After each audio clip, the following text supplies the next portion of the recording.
Good morning সকলোকে welcome জনাইছোঁ দেই মোৰ নতুন এটা ভিডিঅ'। এয়া চাওকচোন ৰ'দেও মোক কেনেকৈ চাই আছে।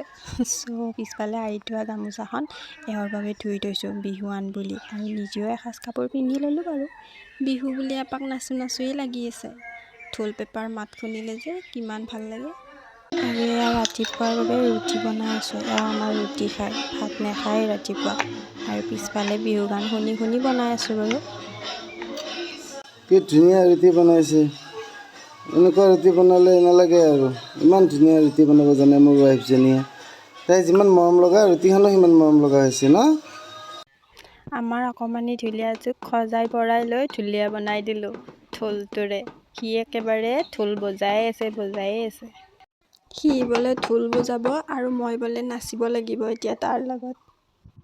এয়া বায়ে ৰন্ধাত লাগিছেই, মাছৰ আঞ্জা হ'লেই তেখেতৰ। আৰু যিহেতু নিমন্ত্ৰণ দিছে, বৌ আৰু মা আহিছে তেওঁ, আৰু আমি সকলোতো আছোঁৱেই। এয়া মাছ, এয়া দৈ চিৰা বিহু বুলি। আৰু এয়া ইপিনে ছাগলী দুজনীকো চাই থাকিবলগীয়া হৈছে, কাৰণ আমাৰ ইয়াত কুকুৰৰ উৎপাত বহুত।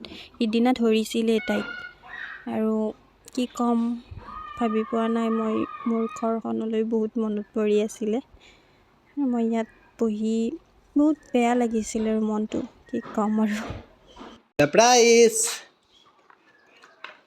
বিহুৰ বিহুৱান। মানুহজনে মোৰ বাবে বিহুৱান আনিছে। নিজৰ মানুহজনে অনা বস্তু কিয়নো বেয়া লাগিব। ইমান মৰম লাগিছে চাওকচোন, কিনিব যে জানিছে সেয়াই বহুত মোৰ বাবে। ধুনীয়া,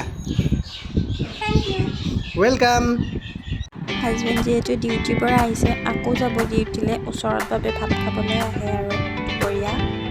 কি খাম কি নাখাম লাগি আছে আৰু তেহেঁতৰ। বহুতকেইখন আঞ্জা দিলে এয়াই দখা হয়।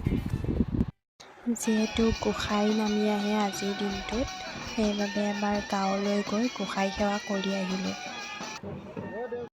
যিহেতু দিনটো একো খোৱা নাছিলোঁ, সেইবাবে গোসাঁই সেৱা কৰি আহি আমি ভাত খালোঁ। আমি খাওঁতে গধূলিয়ে হ'ল। ফ্ৰেণ্ডছ, আজিৰ ভিডিঅ'টো ইমানতে সামৰণি মাৰিছোঁ। যদি ভাল পালে লাইক, কমেণ্ট, শ্বেয়াৰ, ছাবস্ক্ৰাইবটো কৰি দিব। Thank U.